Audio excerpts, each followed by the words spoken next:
जय हिंद दोस्तों, स्वागत है आपका और एक नए वीडियो में और एक नए टॉपिक के साथ। मैं हूं डॉक्टर देव, मैं हूं राजेश। स्वागत करते हैं हमारे यूट्यूब चैनल में। तो चलिए दोस्तों वीडियो स्टार्ट करते हैं। आशा करेंगे पसंद आएगा और पसंद आए तो लाइक और शेयर जरूर से कर दीजिएगा। और चैनल पर पहली बार आए सब्सक्राइब नहीं किया, साथ में सब्सक्राइब कर दीजिएगा। चलिए स्टार्ट करते हैं। I don't want to quote the example of our enemy country. अभी इलेक्शंस हुए हैं वहां पे 800 मिलियन से ज्यादा लोगों ने वोट किया है। एक आवाज उठी है कि इलेक्शन रिग था। जनाब चेयरमैन, हम भी उस सफ में शामिल होना चाहते हैं। शिबली फराज जो कि पार्लियामेंटेरियन है, उन्होंने पार्लियामेंट के अंदर खड़े होकर ये बयान रिकॉर्ड करवाया है कि इंडिया एक दुश्मन मुल्क है। मैं उसकी तारीफ तो नहीं करना चाहता। इनको अपनी बोई हुई हर फसल काटनी पड़ेगी। आया ना मजा? सुभान अल्लाह। और ये जो कहते हैं ना चमाट जमहूरियत आते आते आएगी।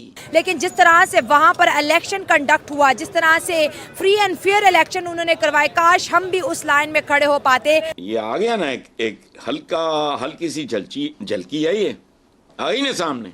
नो डाउट हमें इस चीज़ को एक्सेप्ट करना है। ठीक है। और हम पाकिस्तान को उस लेवल में इंडिया के साथ कंपेयर नहीं कर सकते। ये पाकिस्तान 75 साल के बावजूद भी आज पाकिस्तान को दुनिया दो तीन चीजों की वजह से जानती है। पहली चीज है आप भिखारी हैं, हम भीख मांगते हैं। दुनिया में जहां पर जाते जाकर कहते हैं हमें दमड़ी दें, हमें पैसे दें, हमें डॉलर दें, बराए मेहरबानी हमें पैसे दें, हम लंबे पड़ जाते हैं। हम पैसे मांगते हैं, पूरी दुनिया हमें मंगू के नाम से जानती है। फौज को तो कहते हैं सानू लेके आओ, तरले पाँव में पड़े होते हैं ये जाके। आपको पता चले कि पाकिस्तान के अंदर इस वक्त इंडिया को लेकर कितनी बड़ी बड़ी स्टेटमेंट पास की जा रही है। ये इंडिया की बहुत बड़ी विक्ट्री है। लेकिन उनकी स्टॉक एक्सचेंज $5 ट्रिलियन पे पहुंच गई। क्यों भाई? इट मींस कि इतनी स्टेबिलिटी है मुल्क के अंदर कि जो मर्जी होता है, स्टॉक मार्केट को पता है कि हमें क्या करना है। वरना हमारे यहाँ इलेक्शन हो पहले ही 4 महीने पहले ही स्टॉक मार्केट नीचे गिर जाती है। हेलो फ्रेंड्स, जय हिंद। हिंदुस्तान स्पेशल में आपका स्वागत है दोस्तों।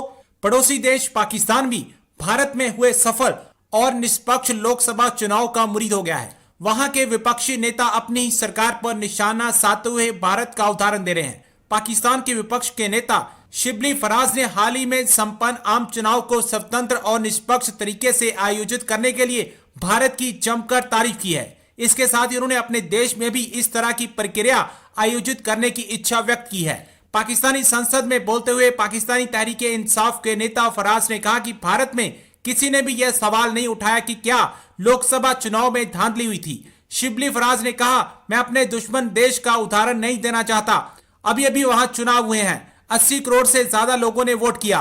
कितने हजारों मतदान केंद्र बनाए गए, एक जगह पर एक आदमी तक के लिए मतदान केंद्र बना दिए उन लोगों ने।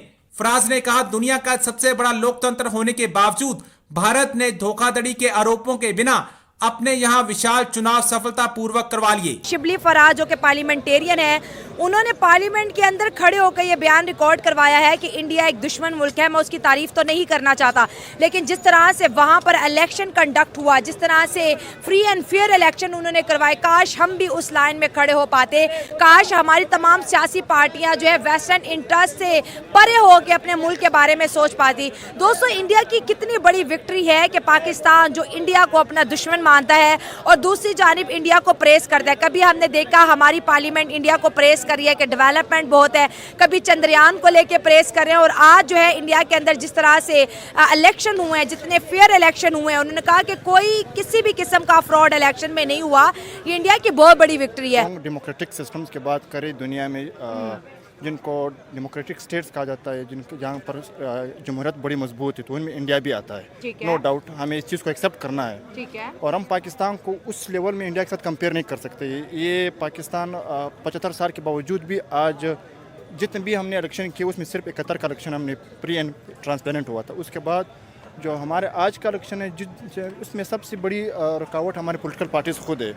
हर पॉलिटिकल पार्टी चाहता है कि ताकतवर हल्कों से हाथ मिला के इक़्तिदार हासिल कर दे। हाँ, उन्होंने ये बात कही है कि जब वही पॉलिटिकल पार्टीज जब अपोजिशन में रहते फिर वो दांधे का रौनक होते हैं। लेकिन सर, यहाँ पर ये भी बात है ना, उन्होंने ये भी कहा कि वेस्टर्न इंटरेस्ट की वजह से जो है ना, हम फेयर इलेक्शन पाकिस्तान में नहीं करा पाते।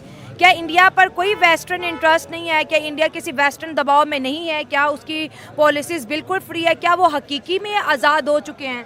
जाहिर सी बात है, 47 के बाद तो हमें सिर्फ ज़मीन का टुकड़ा दिया गया, जोग्राफिया दिया गया। हम इकोनॉमिकली तौर पर तो आज भी गुलाम है वेस्टर्न। कोई प्रेशर है हमारे ऊपर, इंडिया में इसलिए नहीं क्योंकि इंडिया इकोनॉमिकली दुनिया के एक थर्ड लार्जेस्ट पावर बन गया। ठीक है। तो जिस तरह वेस्टर्न का दबाव हमारे ऊपर है, उसी तरह वेस्टर्न का दबाव इंडिया के ऊपर नहीं है। वेस्ट इंडिया पे दबाव नहीं डाल सकता, लेकिन हम पे डालते हैं। हम डालते क्योंकि हम भीख मांगते हैं अक्सर। इकोनॉमिकली हमारे जो मुल्क के अंदर जो असर रसूख होता है उसमें सऊदी अरब का असर रसूख होता है, यूके का होता है और यूनाइटेड स्टेट्स का होता है। ये तीन वो मेजर पावर होते हैं जो हमारी उसने पॉलिटिकल सिस्टम को, पॉलिटिकल पार्टीज को एक्सप्लॉइट किया हुआ है। ठीक है। वो जब भी चाहे हुकूमत गिरा भी सकता है और हुकूमत बना भी सकता है।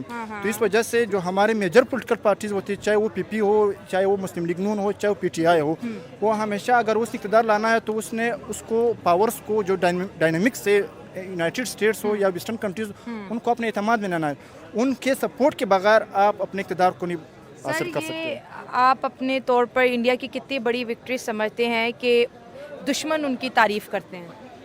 उसमें वहाँ के लोगों का, वहाँ के जो पॉलिटिकल पार्टीज़ है वो उस टू बी होनेस्ट है मुल्क के साथ। ठीक है। उसने मुल्क के ऊपर इन्वेस्टमेंट किया हुआ है, उसने मुल्क के अंदर जमहूरियत को इतना मजबूत किया हुआ है कि आज मोदी तीसरी बार इलेक्शन जीत रहा है और किसी ने उसके ऊपर इल्ज़ाम नहीं लगाया कि इसने धांधली किया हुआ है। और हमारे यहाँ पर जो पॉलिटिकल पार्टीज़ है उसमें पॉलिटिकल पार्टीज़ का भी कसूर है, लेकिन यहाँ पर रियासती इदारों का भी कसूर है क्योंकि वो किसी गवर्नमेंट को चली नहीं जा रहा है। इस वजह से हमारे मुल्क में जमहूरियत कमज़ोर है और जमहूरियत के साथ साथ हमारे यहाँ पर फेडरेशन कमज़ोर है।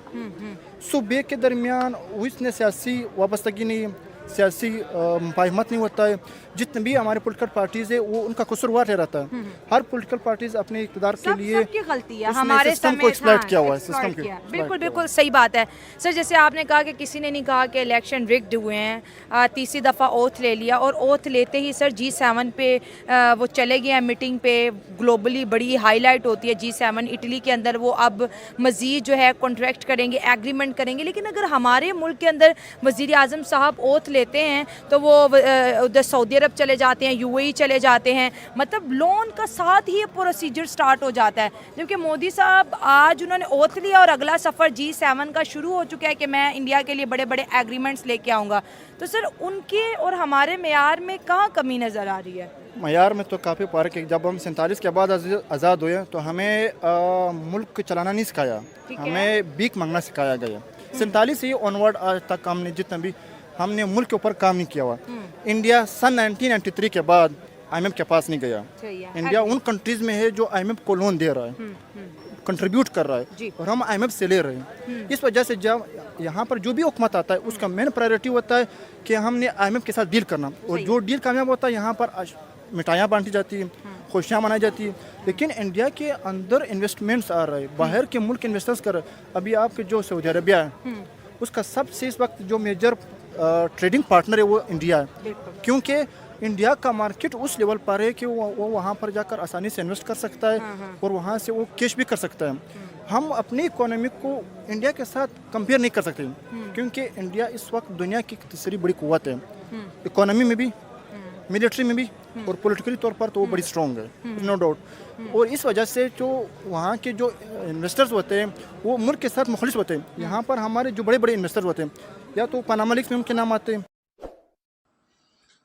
थैंक यू दोस्तों, वीडियो को यहाँ तक देखने के लिए। वीडियो दोस्तों यहाँ पे समाप्त करेंगे। भाषण करने के लिए तो बहुत कुछ है, लेकिन आपका भी टाइम बहुत इंपॉर्टेंट है जो हम आपका टाइम वेस्ट नहीं करेंगे। फिलहाल दोस्तों आपसे विदाई लेंगे, मिलेंगे और एक नए वीडियो में आपके साथ। टिल देन, जय हिंद, जय भारत।